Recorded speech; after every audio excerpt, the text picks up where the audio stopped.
Foi et turbulence. Un regard contemporain sur les multiples dimensions de la foi. Coordonnateur, Louis Lesage. Aujourd'hui, les coulisses de l'Église.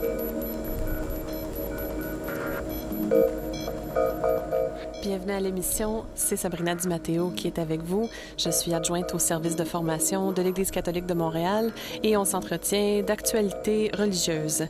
Au menu aujourd'hui, 3 services, une revue de presse d'actualités religieuses, des entretiens sur l'initiation chrétienne des adultes qu'on appelle le catéchuménat et une chronique web pour vous faire découvrir des sites.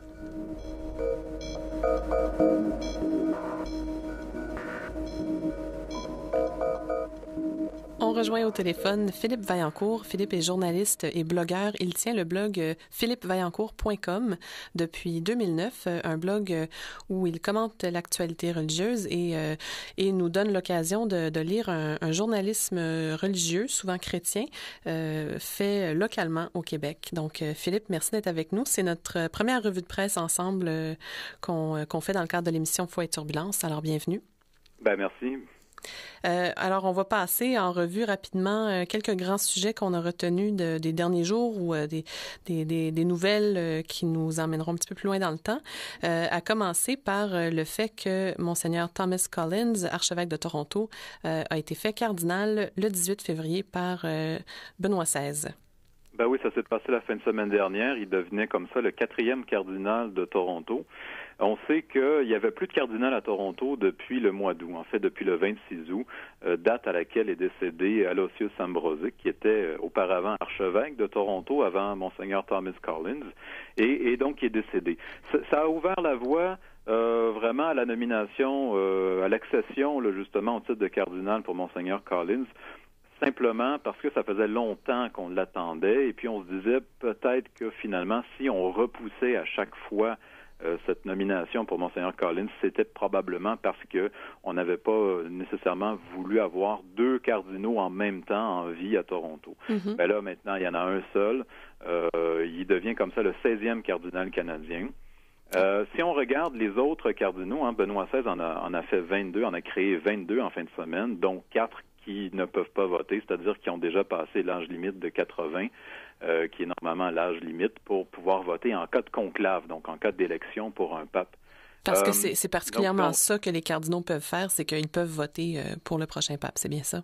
Oui, notamment en plus de siéger sur un peu plus de comités divers. D'ailleurs, parmi les 22 qui ont été créés par Benoît XVI, il y en a plusieurs qui sont des membres de la curie, qui ne sont pas des noms qui sont très connus par le public.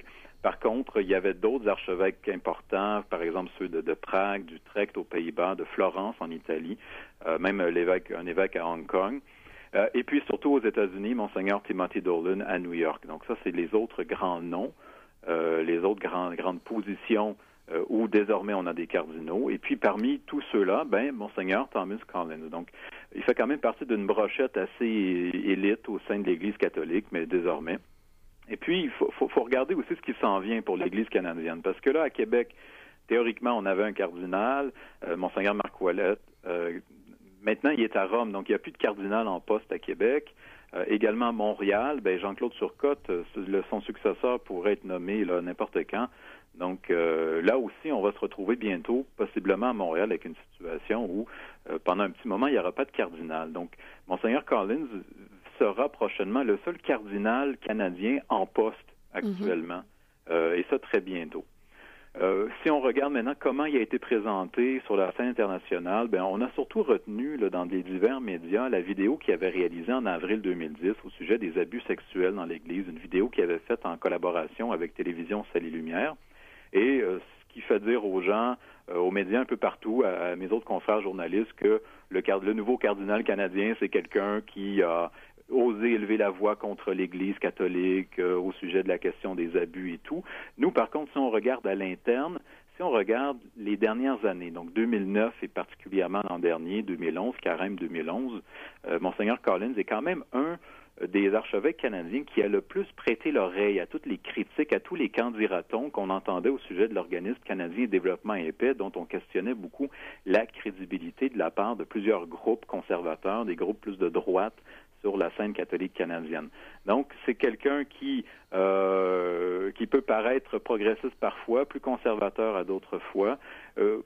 Quoi qu'il en soit, une de ses forces en tant que pasteur, c'est vraiment l'utilisation qu'il peut faire de la lectio divina avec la parole de Dieu. Ça fait de lui quelqu'un de très intéressant pour l'ensemble des catholiques qui ne suivent pas nécessairement non plus l'actualité religieuse. Il y en a plusieurs et c'est très correct. Donc ça reste un cardinal à découvrir, là, parce que quand même, pour les gens de l'extérieur de la grande région de Toronto, on ne connaissait pas nécessairement Monseigneur Collins. Ben non, exactement. À découvrir, en tout cas, du moins à observer au cours des prochaines années, ça c'est clair. Parfait. Merci pour ça. On passe à la Cour suprême qui a rendu son jugement sur le cours d'éthique et culture religieuse le 17 février dernier dans le dossier où un couple de Drummondville avait réclamé une exemption pour ses enfants en disant que ça portait atteinte à leur liberté de religion. Puis voilà, la Cour suprême a tranché. Alors, qu'est-ce qu'on peut se rappeler des grandes lignes de ce dossier qui est en marche depuis un bon bout de temps? Depuis un bon moment. En effet, depuis 2008, la rentrée scolaire 2008 au Québec, c'est fini les cours de catéchèse. C'est obligatoire de suivre le cours éthique et culture religieuse. La décision de la Cour suprême, déjà à la base, elle est rendue possible parce que les parents avaient été déboutés dans tous les processus, évidemment, dans tous les processus préalables dans les cours provinciales au Québec. Et donc, les parents qui contestaient la constitutionnalité de l'obligation de suivre le cours en faisant valoir que, selon eux, ça portait atteinte à leur liberté de religion. Intéressant à noter la décision de la Cour suprême, donc qui dit que les parents n'ont pas raison dans ce dossier, a été prise à l'unanimité. Et ce que la Cour dit, c'est que les parents et leurs avocats, bien entendu, n'ont pas fait la preuve que le programme éthique et culture religieuse portait atteinte à leur liberté de religion, ni par conséquent, donc, que le refus de la commission scolaire d'exempter leurs enfants du cours d'éthique et culture religieuse contrevenait à leurs droits constitutionnels. Les parents sont bien entendu désolés de la situation. Et on continue de questionner, peu importe les décisions de la Cour, la neutralité réelle de ce programme-là. On craint toujours l'endoctrinement, une espèce d'éthique, une morale d'État qui serait imposée. Bref, c'est des choses qu'on entend du côté de ceux qui contestent, juridiquement ou non, mais qui contestent publiquement l'obligation de suivre le cours éthique et culture religieuse. Dans les faits, ça vient maintenant tourner une page, parce que ça fait maintenant 3 ans et demi que le cours est obligatoire. Il y avait encore des personnes qui contestaient, mais plus les années passaient, et moins on sentait qu'il y avait vraiment une vague de contestation. On sentait plutôt que ça allait en s'atténuant. Et là, avec la décision de la Cour suprême, ça va, en tout cas, faire taire encore plus les critiques et on pourra se concentrer davantage au Québec sur le comment maintenant on donne ce cours, les bonnes manières de le donner. On sait qu'il y a beaucoup d'efforts qui sont faits dans les institutions universitaires au Québec pour vraiment former les professeurs. Ça a été une des critiques au début. On disait que le cours était donné par des gens qui avaient une formation assez faible en la matière. Donc, il y a beaucoup d'efforts qui sont faits au niveau de la formation. Et si on regarde maintenant de l'autre côté, c'est les parents et les églises, particulièrement les églises chrétiennes au Québec, froidement, si on regarde ça leur remet sur une plus grande responsabilité en matière de transmission et d'éducation de la foi. Avant, effectivement, on disait que l'école allait s'en occuper pas mal et que l'Église allait également s'insérer dans ce processus. Maintenant, il y aura probablement des efforts institutionnels à faire du côté des Églises, à commencer par l'Église catholique, bien entendu, au Québec, mais également l'Église anglicane, l'Église unie. Bref, de trouver des nouveaux moyens de transmettre de manière solide cette foi qui visiblement anime les parents, et c'est ce qui les inquiétait au sujet du cours éthique et culture religieuse. Ils avaient peur que leurs enfants, mine de rien, soient amenés à perdre la foi. Mm-hmm. Alors, puis il y a aussi il y a eu des témoignages en même temps. Je souligne un texte paru dans le Huffington Post Québec cette semaine où une mère témoigne que, sans être des catholiques pratiquants, c'est le cours éthique et culture religieuse qui a amené son fils à dire « Mais maman, comment ça se fait qu'on pratique pas notre religion? » Et c'est ça qui a provoqué une inscription dans un parcours de catéchèse pour cet enfant-là. Alors, il peut y avoir du positif, ça reste à surveiller. Puis, il est vrai que c'est une expérience encore un peu laboratoire. Donc, il faut accueillir tout ce qui se passe à ce niveau-là. Mm-hmm. Rapidement, si on finit avec l'annonce de la canonisation de Kateri Tekakwitha, qu'est-ce qui s'en vient pour ça? Puis qu'est-ce que vous pensez que ça peut vouloir dire pour les rapports entre l'Église d'ici et les peuples autochtones? La canonisation, on savait qu'elle aurait lieu. On n'avait pas encore la date. Ça a été confirmé en fin de semaine par Rome. Ça aura lieu le 21 octobre. Kateri Tekakwitha, une Amérindienne qui est née sur ce qui était à l'époque le territoire américain, qui est décédée, ce qui était à l'époque, c'est-à-dire aujourd'hui c'est aux États-Unis, elle est décédée aujourd'hui au Québec. Donc, on parle d'une sainte, d'une jeune fille qui est décédée au 17e siècle. Ça n'aura pas la même ampleur que la canonisation du frère André. Il y a encore beaucoup de personnes en vie aujourd'hui qui ont connu le frère André, ou des gens qui se sont fait raconter des témoignages directs, soit par des membres de leur famille, par des membres du clergé, etc. Mais il ne faut pas non plus croire que la canonisation de Kateri Tekakwitha est quelque chose de minime. Parce que depuis plusieurs années, il y a tout un processus de réconciliation entre les églises chrétiennes canadiennes et les peuples des Premières Nations. C'est très important. Si on regarde toute l'histoire des pensionnats autochtones, tout le tort qui a pu être fait historiquement, mais il faut aussi se rappeler qu'il y a aussi eu des choses positives historiquement. Il n'y a pas seulement eu des abuseurs et des victimes. Il y a eu des relations plus complexes, plus imbriquées de temps en temps également. Donc, un des moments forts des dernières années, évidemment, c'est la rencontre entre Monseigneur Weisgerber, l'archevêque de Winnipeg, qui était à cette époque-là le président de la conférence épiscopale catholique canadienne, Phil Fontaine, qui, lui, en 2009, était encore le chef national de l'Assemblée des Premières Nations, et Benoît XVI. Ça avait lieu à Rome au printemps 2009, et Benoît XVI avait fait part de son soutien envers les peuples autochtones. Ça avait été une rencontre qui avait permis de déboucher sur un nouveau ton dans le dialogue entre l'Église catholique, en tout cas, et les peuples des Premières Nations. On sait que l'Église anglicane et l'Église unie sont elles aussi très impliquées dans ce processus de réconciliation. Parfois, on a pu critiquer l'Église catholique en disant l'Église s'est un peu désintéressée, les Autochtones, c'était pas grand-chose pour elle. C'est faux de penser ça, et si on regarde même l'histoire récente, les papes Benoît XVI et même Jean-Paul II avant lui ont toujours insisté pour mettre l'accent sur les droits, sur l'histoire, sur la réalité sociale, spirituelle, anthropologique des peuples autochtones. On sait que Jean-Paul II a vraiment insisté tout au long de ses passages au Canada. Il est venu 3 fois au Canada, et les 3 fois, il a pu rencontrer des gens des Premières Nations de manière plus formelle ou plus informelle, peu importe, mais ça a toujours été une priorité pour lui. C'est un excellent tour d'horizon, en tout cas, déjà, parce que on pourrait penser que ce n'est qu'une figure qui va rester un peu symbolique là pour ce qui est une figure autochtone qui devient sainte, mais on voit là que c'est plus fort que ça, puis il y a des liens qui remontent. Il y a des liens très anciens, évidemment, ça nous ramène là, dès les débuts, même avec les missions volantes, avec les jésuites, avec les premiers colons, et ça nous rappelle aussi que finalement, c'est peut-être pas juste une histoire de religion et d'Amérindiens dans la manière dont les relations se sont déroulées au fil des années, mais il y a également une réflexion, une invitation à l'ensemble de la société, croyante ou non, sur les relations qu'on a toujours entretenues, sur la manière d'enseigner nos cours d'histoire, sur la manière d'aborder la question autochtone dans nos institutions d'éducation. Bref, peut-être que cette canonisation de Kateri Tekakwitha ouvrira la porte à du nouveau, alors qu'on pourrait croire, à tort, je crois en tout cas, que ce ne sera uniquement que de rebrasser des vieilles histoires. J'ai pas l'impression que ce sera le cas. Parfait. Ben ça devient très intéressant de le regarder de cet angle-là. Donc, on surveille ça, la canonisation le 21 octobre 2012, qui se trouve à être le dimanche des missions, et ça va se passer dans le cadre du synode sur la nouvelle évangélisation qui se tiendra à Rome cette semaine-là. Philippe, on pourrait juste évoquer vraiment là, en 10 secondes le buzz qu'il y a eu sur le web dans les 2 dernières semaines à peu près à cause des publicités d'églises, notamment celle de l'Église catholique de Montréal qui avait annoncé, placé une annonce dans les journaux qui disait « Prions », et on comprenait « Prions pour que le Canadien se rende en séries éliminatoires ».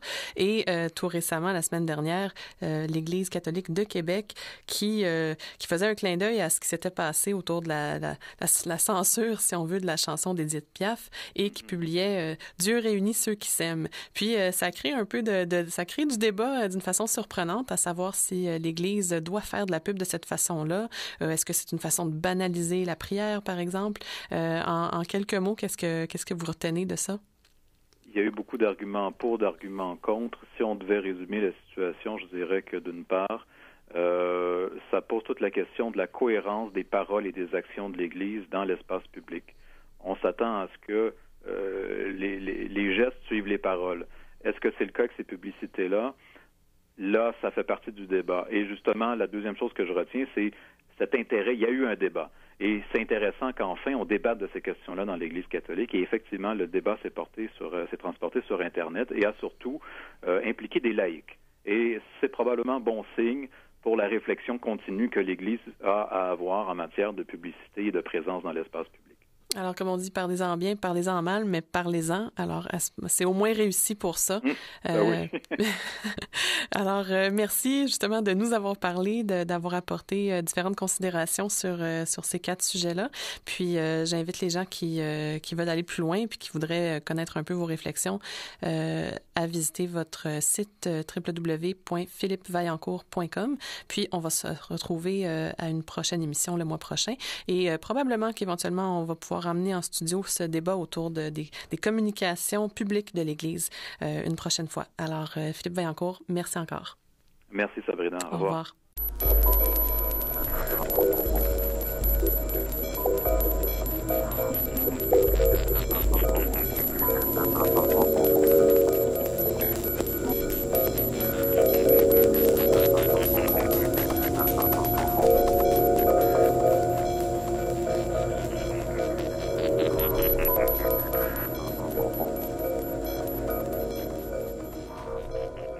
Vous êtes dans l'émission Foi et Turbulence à Radio Ville-Marie.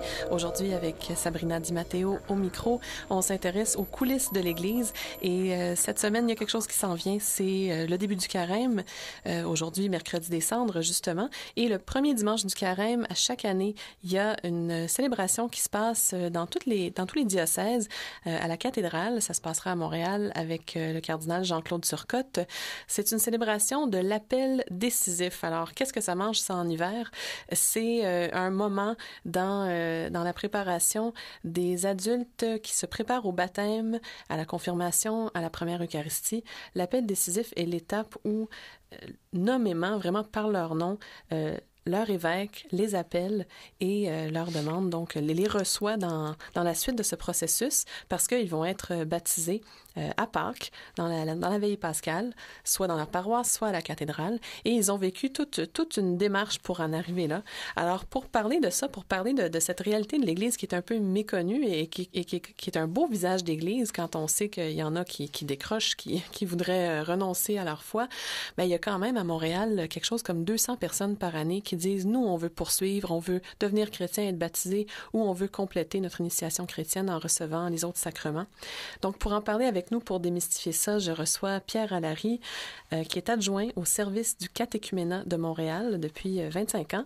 Pierre, merci d'être avec nous. Merci de venir nous aider à comprendre c'est quoi, puis d'éclairer ça. Donc, le catéchuménat, ce grand mot qui désigne cette démarche que vivent des adultes qui décident de devenir chrétiens. Ça n'a pas toujours été comme ça dans l'histoire, je crois, parce que au départ, les adultes se faisaient baptiser avec les premières communautés chrétiennes, mais ça a tranquillement disparu quand l'Empire romain a adopté la religion chrétienne. Comment ça se fait qu'on en revient à ça, que là, il y a moins de bébés baptisés parce que la pratique baisse au Québec, mais là, il y a des adultes qui disent « on veut devenir chrétien ». Qu'est-ce qui s'est passé dans l'histoire récente pour qu'on redécouvre cette pratique du catéchuménat? D'abord, merci Sabrina de m'inviter à cette émission. Pour faire bref, évidemment, le catéchuménat est tombé lorsque devenir citoyen romain coïncidait avec devenir chrétien. Et on était plusieurs siècles sans l'institution du catéchuménat. C'est l'arrivée des missionnaires, en particulier en Inde, ici en Nouvelle-France. C'est tout nouveau, là, ça fait à peine 4 ou 5 siècles. C'est très court dans l'histoire de l'Église. Alors, très souvent, les missionnaires donc demandaient à Rome des permissions pour baptiser ce qu'ils appelaient les sauvages à l'époque. Alors, cette nouveauté que l'on vit présentement, elle est récente dans le sens que le Concile Vatican II a reconnu les efforts missionnaires qui se sont produits là, au 17e, 18e siècle, 19e, avec entre autres Saint François Xavier, des missions étrangères. Et donc, prophétiquement, le Concile nous mettait devant notre réalité actuelle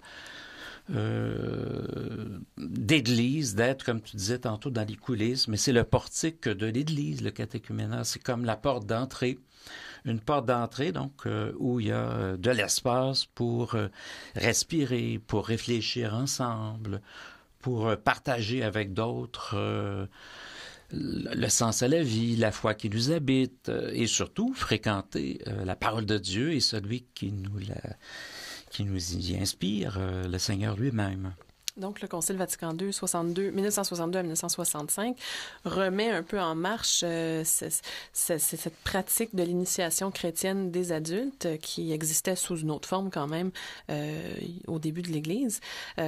Si on voulait dire à nos auditeurs un peu qu'est-ce qu'il y en est de ces grandes étapes qui se vivent dans le rituel de l'initiation chrétienne des adultes, qu'est-ce qu'on entend comme mot, puis quels sont les grands rituels, les grands moments? Alors, l'initiation chrétienne des adultes, peut-être pour certains auditeurs, c'est la première fois qu'ils entendront ces expressions parce que c'est des mots qui sont quand même assez spécifiques à la porte d'entrée du catéchuménat.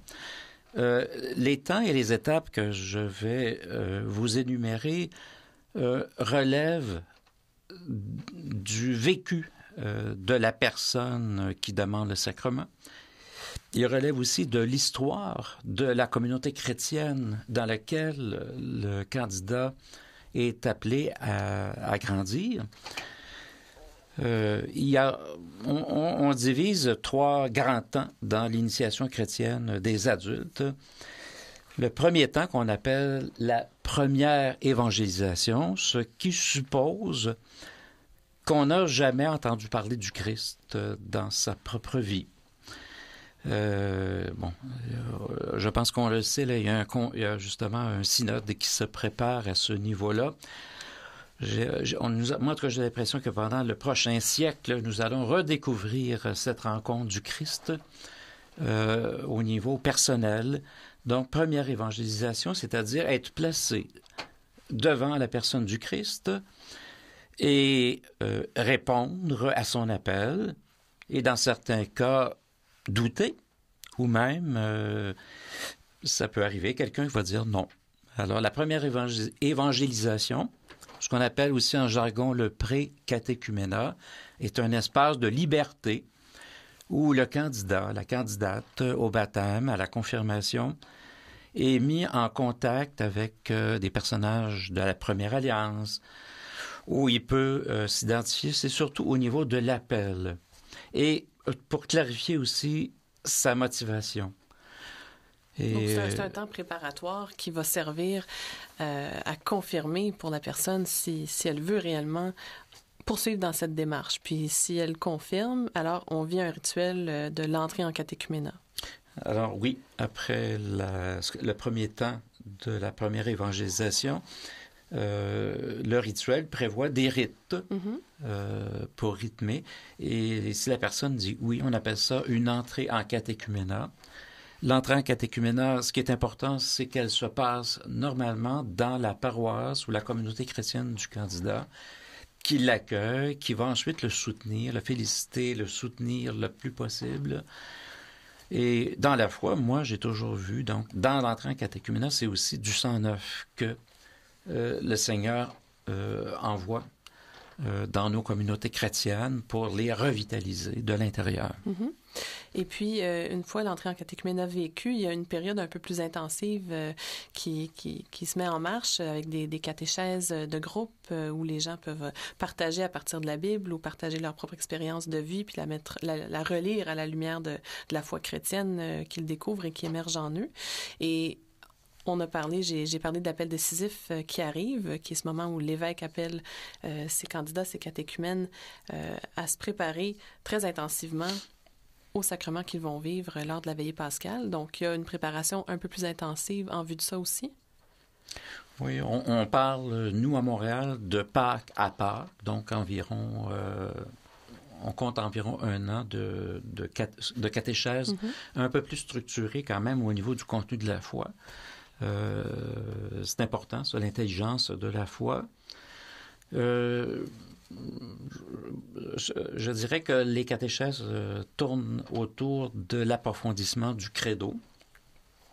Et peut-être une chose importante aussi, nous sommes au temps de l'initiation chrétienne. Donc, 1 an, c'est quand même court. C'est 12-15 rencontres. Et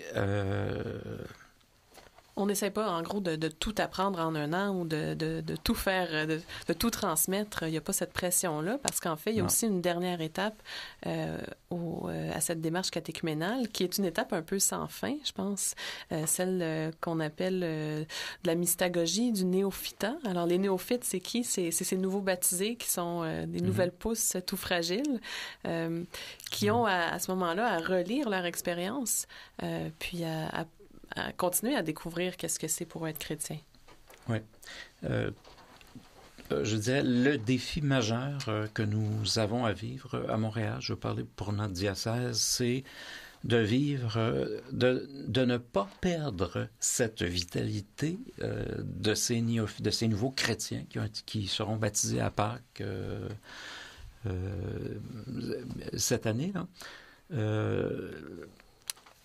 Et ce n'est pas une opération de récupération.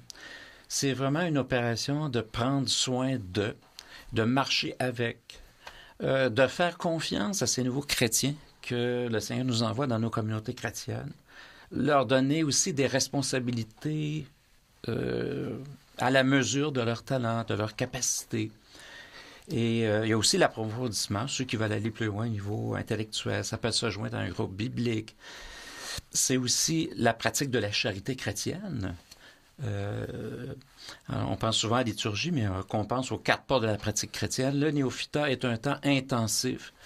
Évidemment, le néophytat, vous disiez, se termine pas. C'est-à-dire, oui, officiellement, l'initiation chrétienne se termine au temps de Noël. Donc, on devient un chrétien quand même neuf après Noël. Mais ça prend une fin. Et on recommence le cycle avec d'autres catéchumènes.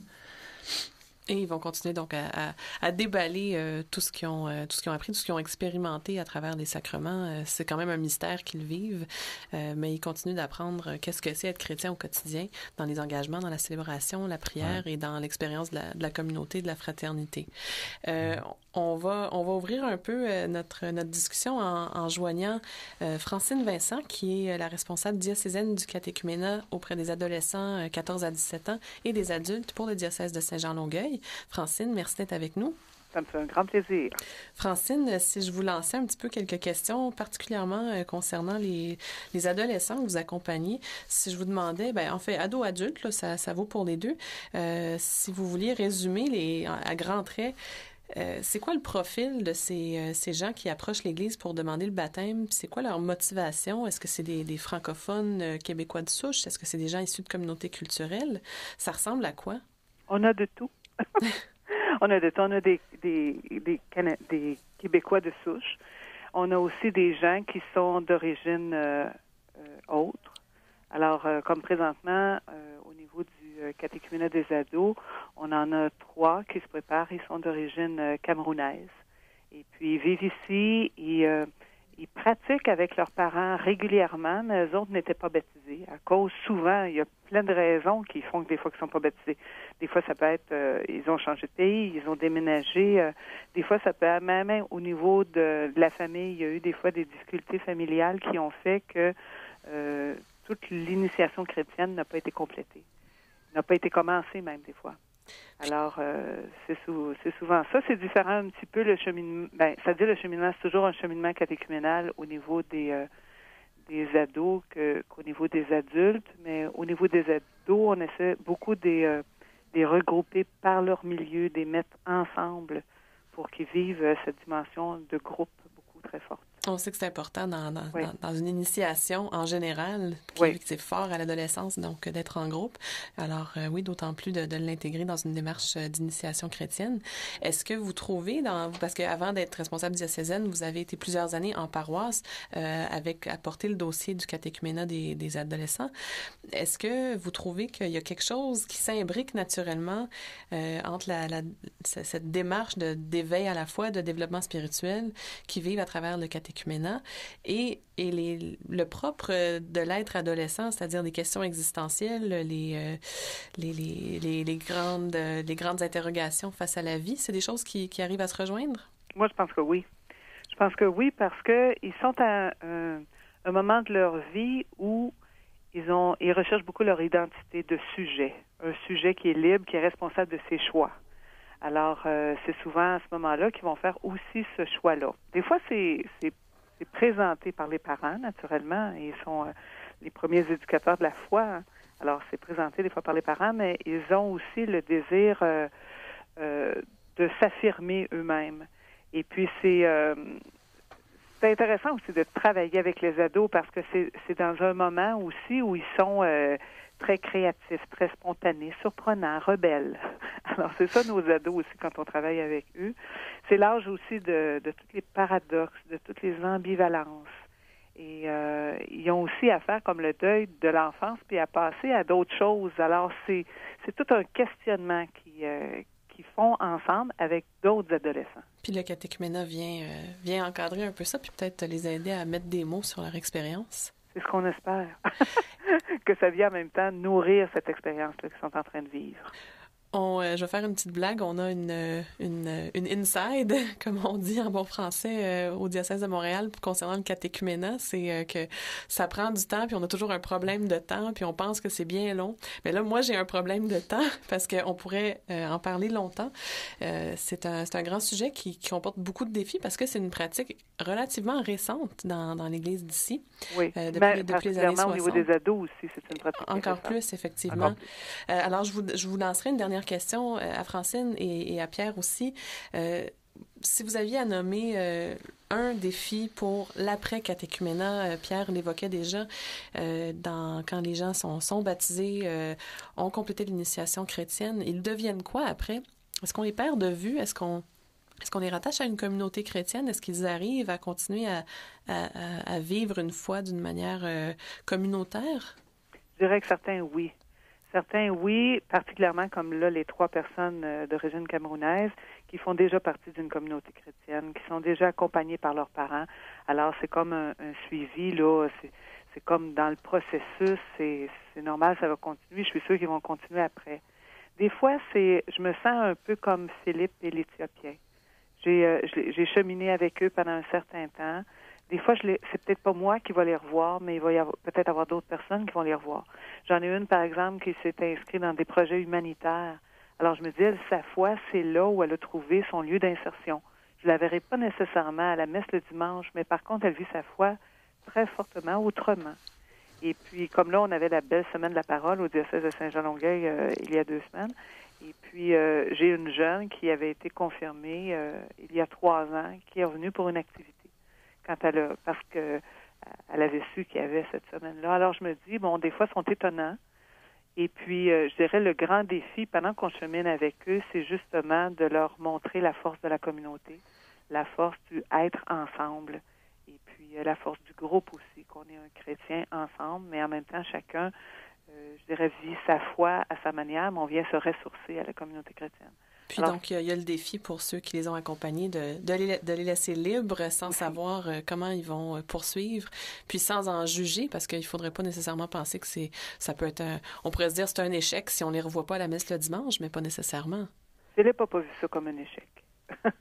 Alors moi, j'essaie aussi de faire la même chose, puis de me dire, bon ben, le souffle à travers eux, peut-être d'une façon différente, puis moi, j'ai peut-être à apprendre d'eux beaucoup comment vivre ma foi aussi aujourd'hui. Pierre Allary, si je vous demandais de formuler un souhait à l'intention des communautés chrétiennes, des paroisses qui ont déjà peut-être accueilli à travers la démarche catéchuménale des futurs baptisés, des futurs chrétiens, il y a des paroisses qui vont vivre des baptêmes d'adultes, d'adolescents chez eux.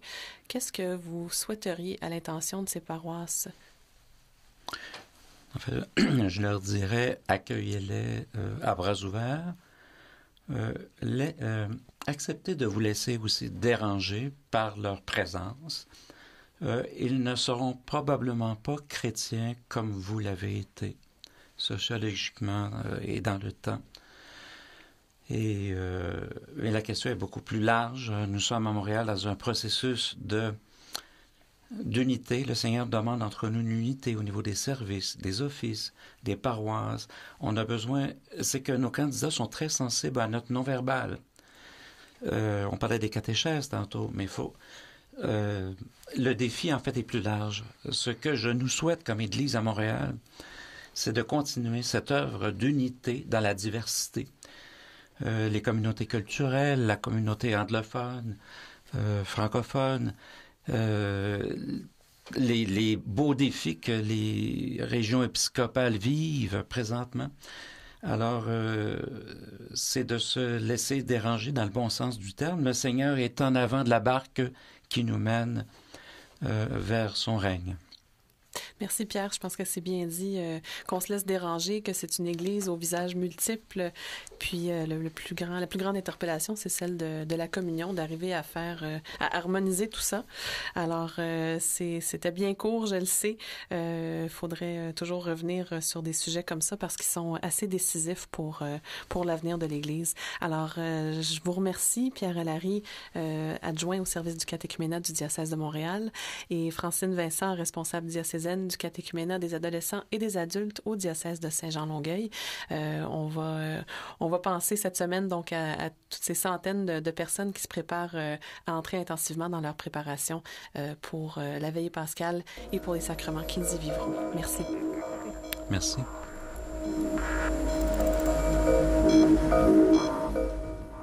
En complément à cet entretien sur le catéchuménat, je vous invite à poursuivre en écoutant le témoignage de M. André Gadebois.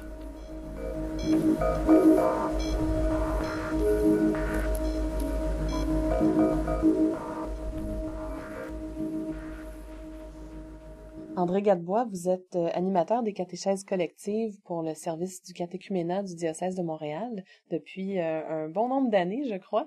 Pouvez-vous nous dire un peu votre propre parcours professionnel, puis ensuite, qu'est-ce qui vous a amené à vous engager comme collaborateur au catéchuménat?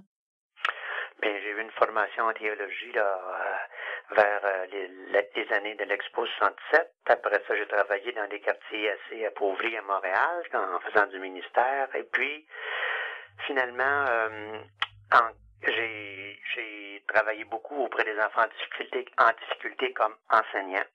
Je suis devenu directeur d'école pendant 8 ans et finalement, j'ai pris ma retraite depuis 8 ans. Puis, en 93, c'est Paul Delorme, qui était directeur du catéchuménat à l'époque, qui m'a invité à faire des catéchèses collectives, à les animer. Et depuis ce temps-là, ça devait être un remplacement et ça a continué jusqu'à aujourd'hui. Voilà ce qui m'a amené à animer les catéchèses collectives. Il y en a 12. Il y en a 12 par année quand un groupe débute en mai pour aller jusqu'à la fête de Pâques suivante. Il y a une douzaine de catéchèses qui ont chacune un thème, mais j'ai découvert avec le temps que finalement, en sachant le thème, en l'ayant comme il faut en tête, faudrait de plus en plus quitter l'enseignement, quitter le dogmatique, quitter les choses trop sûres. L'enseignement tel quel, les connaissances, là, il y en a, mais le minimum. L'important, c'est de s'intéresser à la démarche des personnes. Alors, quand il y en a 12, quand il y en a 10, il faut porter attention à chacune de ces personnes-là, puis moi, c'est ce qui me préoccupe. Donc, au départ, si je comprends bien, vous aviez une façon d'animer et de transmettre qui était plus scolaire ou magistrale, donc qui était plus de l'ordre de transmettre des connaissances sur l'Église catholique, sur la foi chrétienne. Est-ce que c'est bien ça? Exactement. C'était davantage de prendre les catéchèses qui étaient suggérées, mettons 10 pages par catéchèse avec des choses à enseigner. Alors j'étais comme un peu trop dépendant de cette structure-là. Puis j'ai été amené, en étant attentif, j'ai été amené à changer ça, à conserver la thématique de la catéchèse, mais à essayer au fond de la faire découvrir la catéchèse par les participants et les participantes. J'ai commencé à accorder de l'importance à leurs mots, poser davantage de questions, puis retenir les mots qui reviennent le plus souvent. Évidemment, moi, dans ma tête, là, je le sais, par exemple, qu'on parle de l'Eucharistie. Alors, je m'arrange pour les interpeller sur le pain, les interpeller sur l'action de grâce, les interpeller sur la messe, c'est quoi leur expérience de la messe. Mais moi, je parle pas en leur enseignant quelque chose. Puis j'essaie de déterminer les mots qui sont les leurs, qui correspondent à leur expérience, que je place au tableau, puis j'essaie de m'en servir pour reconstruire avec eux autres une catéchèse. Actuellement, j'avais découvert cette pédagogie-là. Ça ressemble un peu à Paulo Freire en Amérique du Sud, là, il y a longtemps, là, qui s'efforçait d'apprendre certaines connaissances, puis certains comportements aux gens appauvris.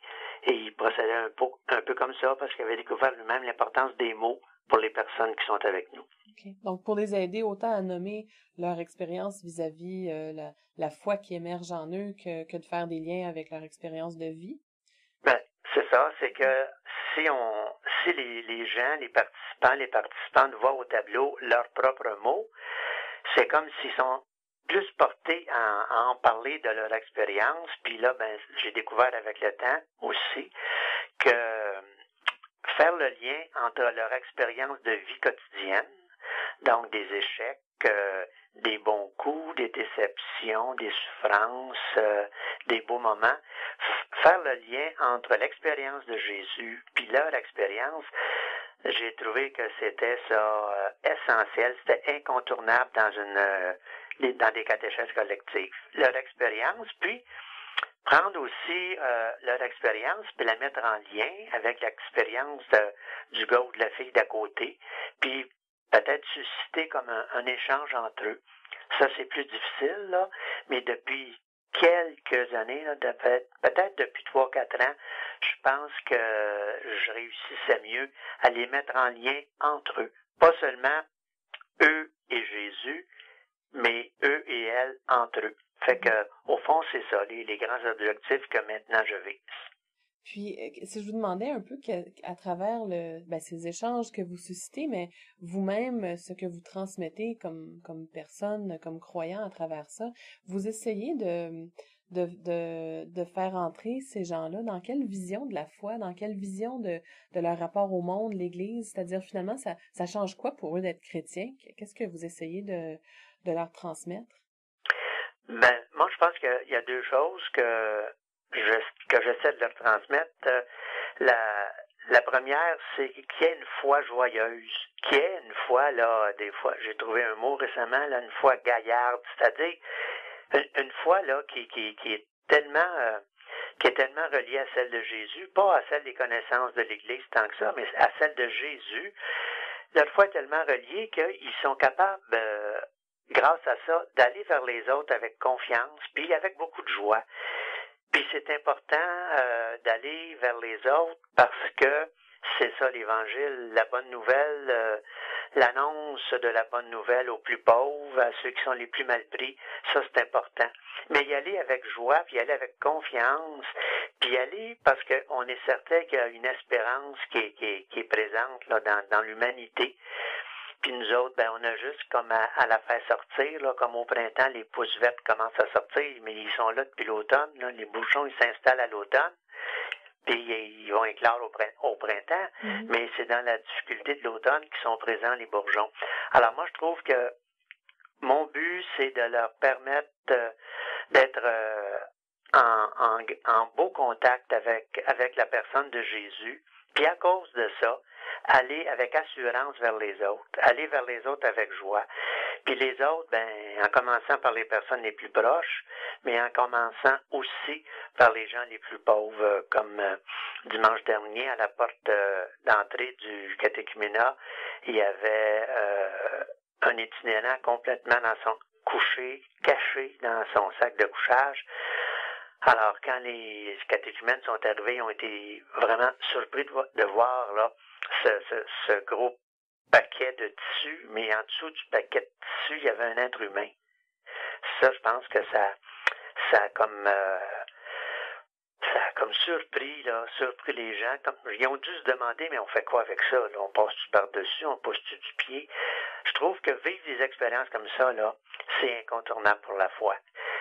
On vit une époque où il y a beaucoup de cynisme, de morosité, autant dans l'Église, quand on regarde les visages de certaines personnes, donc autant dans l'Église que dans la société, il y a beaucoup de morosité.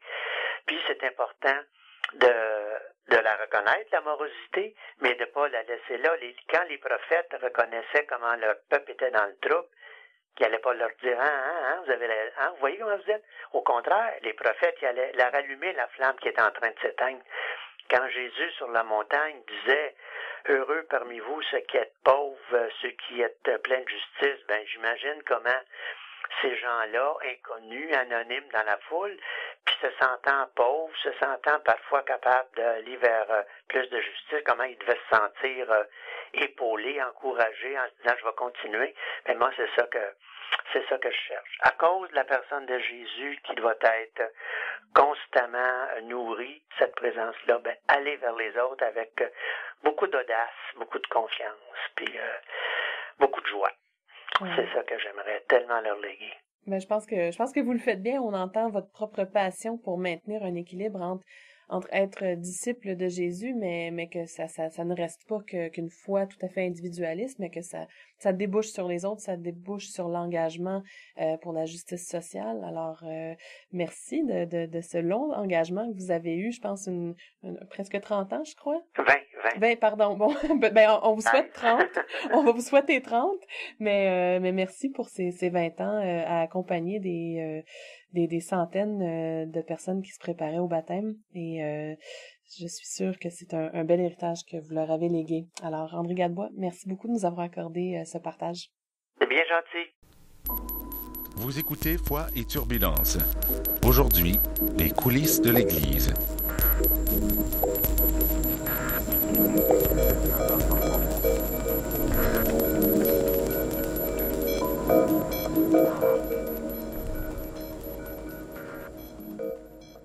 On est dans la portion de l'émission, la chronique Au fil de la toile, et on rejoint au téléphone notre chroniqueur web, François Gloutenay. Bonjour François. Bonjour Sabrina. Bon début de carême, c'est le mercredi des cendres.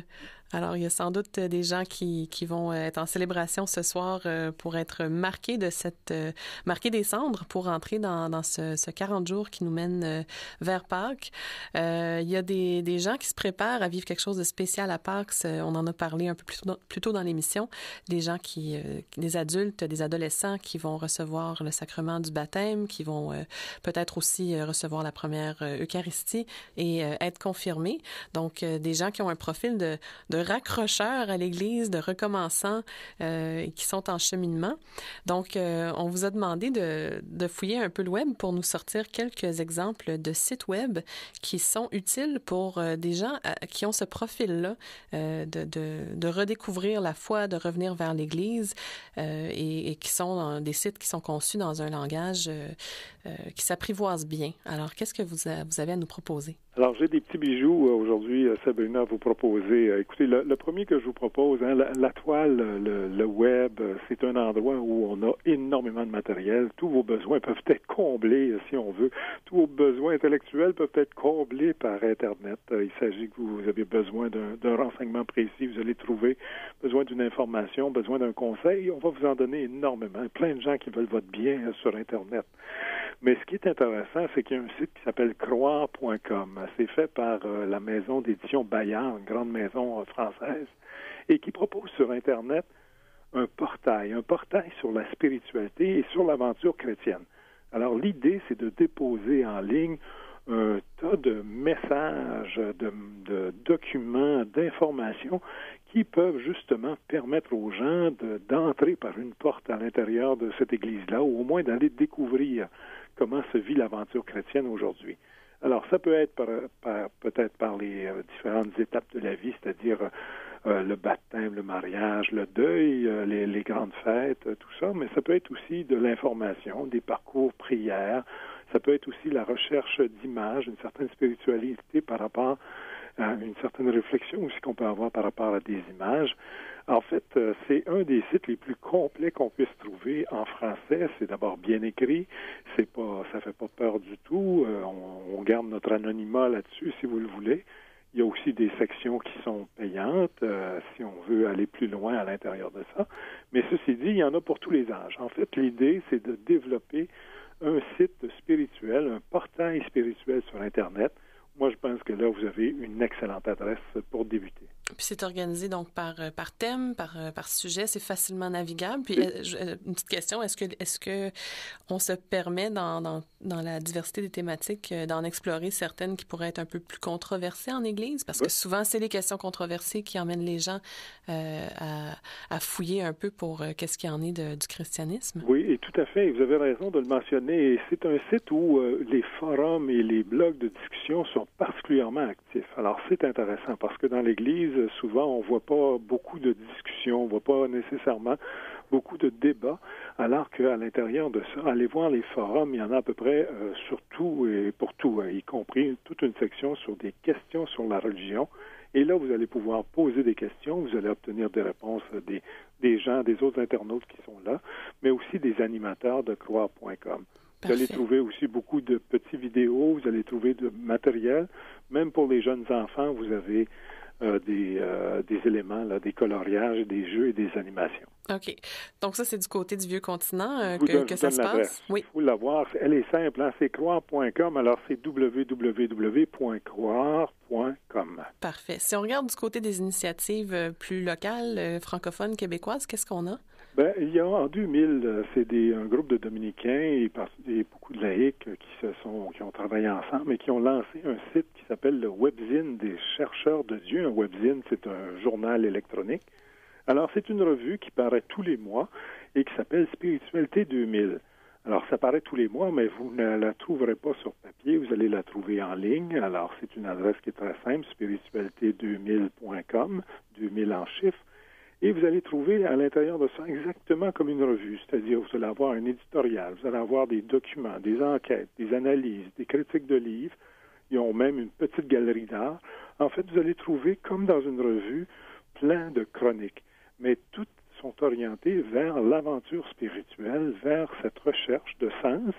Alors, avec des témoins, avec des gens qui proposent des billets hebdomadaires ou encore mensuels, et d'autres qui nous donnent des témoignages de gens à l'intérieur de leur parcours de vie.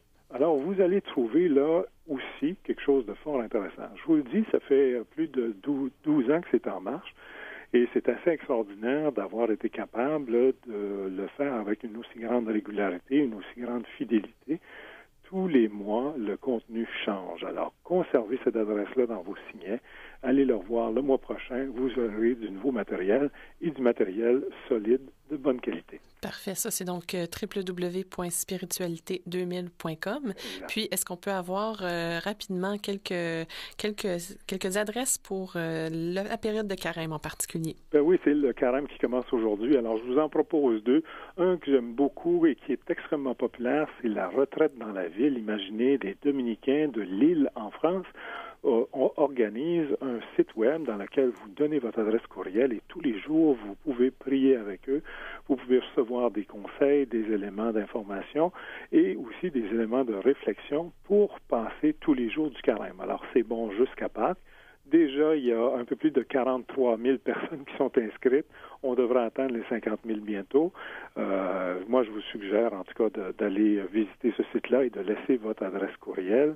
L'adresse est toute simple, www.retraitedanslaville, dans un seul mot, .org. Parfait. Puis, développement épais, on connaît la campagne annuelle du carême. Qu'est-ce que c'est cette année? Bien, alors, cette année, on va parler de ensemencer pour créer un monde plus juste. En fait, il y a des gens qui sèment un peu partout pour créer un monde plus juste. Développement épais, c'est l'occasion de mettre des mains à ce carême-là, de faire en sorte on puisse donner un visage et qu'on puisse partager. Alors moi, je vous invite à visiter le site web de Développement Épais. L'adresse est toute simple, www.devp.org, pour avoir les dernières nouvelles des pays du Sud. Parfait. Merci de donner des mains à notre engagement chrétien. Ça peut être des gens là, qu'on porte dans nos prières particulièrement pendant ces 40 jours. François Gloutenay, merci, chroniqueur web. On se retrouve la prochaine fois. À bientôt. Bye-bye. C'est la fin de l'émission Foi et Turbulence. J'en profite pour vous dire que vous pouvez réécouter toute la série d'émissions en balado-diffusion sur le site www.diocesemontréal.org. Et c'est Sabrina Di Matteo au micro qui vous invite à nous rejoindre la semaine prochaine pour Foi et Turbulence en compagnie du Centre étudiant Benoît Lacroix, animé par Laure Martin.